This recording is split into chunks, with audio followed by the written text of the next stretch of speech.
Bismillah, walhamdulillah, wassalatu wassalamu ala rasulillah. Kita lanjutkan kajian kitab As-Siratul Mustaqim. Qala al-muallifu rahimahullah, wa qad qala Rasulullah sallallahu alaihi wasallam, man syahida an la ilaha illallah wahdahu la syarika lah, wa anna Muhammadan abduhu wa rasuluh, wa anna Isa abdullahi wa rasuluh wa kalimatuhu alqaha ila Maryam wa ruhum minh wal jannata haq wan naru haq adkhalahu Allahul jannata ala ma kana minal amal. Rawahul Bukhari wa Muslim.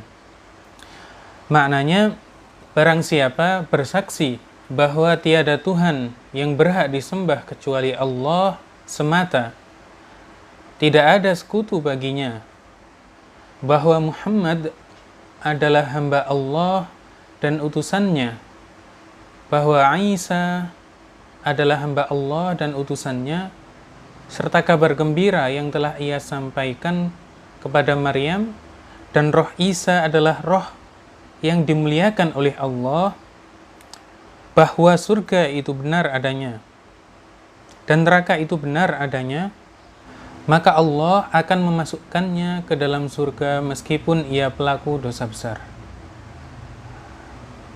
Jadi dalam hadis ini terdapat yang disebut asyhadah al-khassah.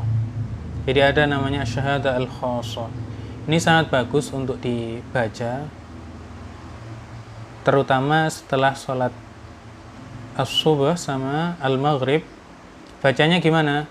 Baca asyhadu an la ilaha illallah wahdahu la syarikalah wa asyhadu anna Muhammadan abduhu wa rasuluh wa anna Isa abdullahi wa rasuluh wa kalimatuhu alqaha ila Maryam wa ruhum minh wal jannata haq wan naru haq.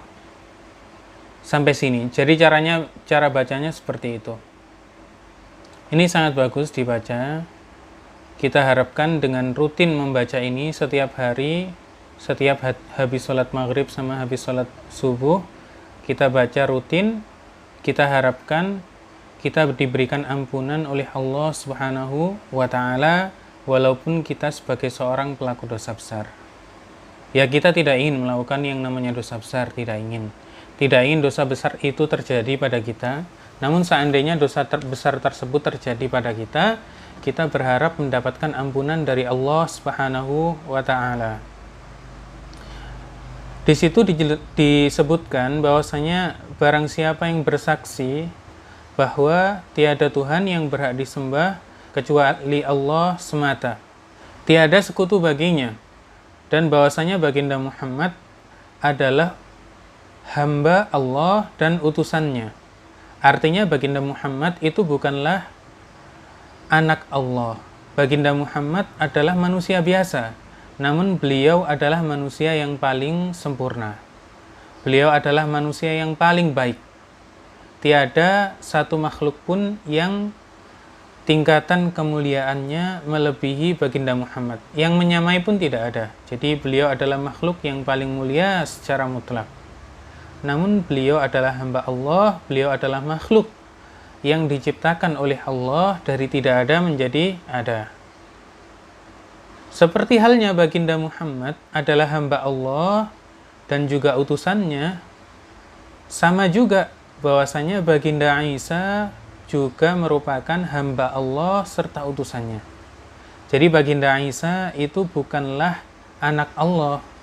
Umat Islam meyakini bahwasanya baginda Isa adalah manusia biasa, namun beliau adalah seorang rasul, seseorang yang dimuliakan oleh Allah Subhanahu wa Ta'ala.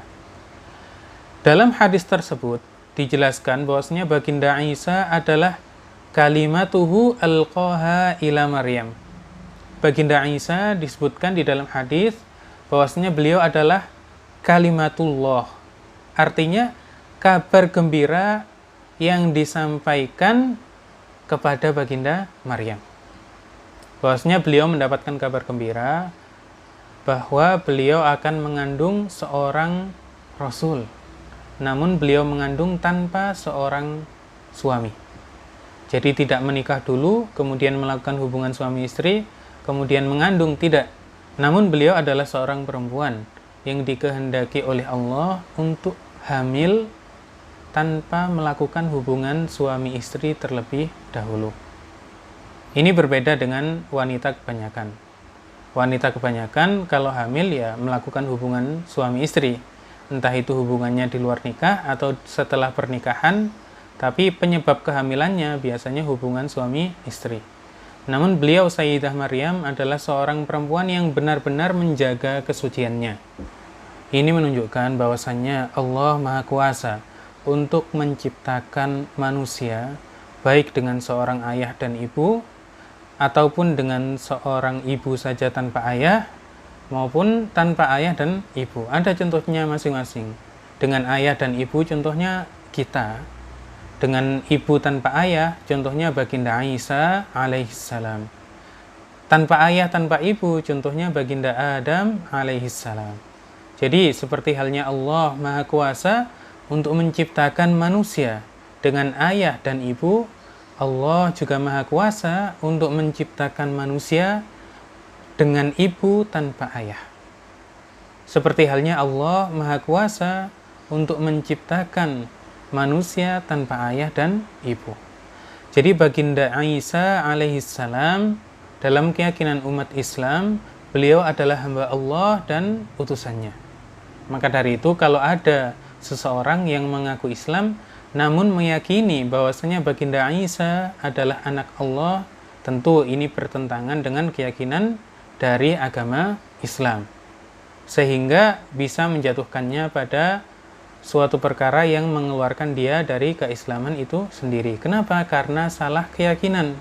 Karena orang yang meyakini bahwasanya Baginda Isa adalah anak Allah, artinya dia menyerupakan Allah dengan makhluknya. Kemudian kata-kata waruhum minhu di situ maknanya adalah bahwasanya rohnya Baginda Isa itu adalah roh yang dimuliakan oleh Allah Subhanahu wa taala. Kemudian perkataan wal jannata haqqun wan naru haqq juga dia mengimani, dia bersaksi bahwasannya surga itu benar adanya. Neraka itu benar adanya. Surga dan neraka sekarang sudah ada. Sudah diciptakan. Jadi surga dan neraka sudah ada, dan surga dan neraka itu akan kekal selamanya, abadi, tidak akan musnah. Penduduk-penduduknya pun juga akan kekal selamanya di tempatnya masing-masing. Penduduk surga akan kekal di surga, penduduk neraka akan kekal di neraka. Ketika dijelaskan di dalam sebuah hadis bahwasanya perbuatan baik ini bisa menghapuskan dosa tertentu. Dijelaskan di dalam hadis bahwasannya seseorang yang melakukan haji dan hajinya mabrur, kemudian dia keluar dari dosa-dosanya seperti halnya seorang bayi yang keluar dari rahim ibunya. Itu bukan berarti dorongan bagi kita untuk bermaksiat kepada Allah Subhanahu wa taala, kemudian kita melakukan haji. Bukan artinya dorongan untuk bermaksiat, bukan. Tapi ini menunjukkan bahwasanya amalan-amalan tertentu memang diberikan keutamaan-keutamaan tertentu oleh Allah, sehingga kita lebih termotivasi untuk melakukan amalan-amalan tersebut untuk mengharapkan ridha Allah Subhanahu wa taala. Wa fi haditsin akhar fa inna Allah harrama 'alan nari man qala la ilaha illallah yabtaghi bidzalika wajha Allah. Rawahul Bukhari. Artinya dalam hadis yang lain disebutkan, maka sungguh Allah mengharamkan atas neraka, kekekalan di neraka, orang yang berkata tiada Tuhan yang berhak disembah kecuali Allah dan Muhammad adalah utusan Allah, dengan mengharap ridho Allah, dengan meyakini maknanya. Hadis riwayat Al-Bukhari. Artinya di dalam hatinya masih terdapat keimanan terhadap Allah dan Rasulullah Shallallahu Alaihi Wasallam, keimanan bahwasannya tiada yang berhak disembah selain Allah dan Baginda Muhammad adalah utusan Allah, maka sesungguhnya orang yang menjaga keimanannya ini, Allah mengharamkan bagi dia untuk kekal selamanya di neraka. Artinya apa?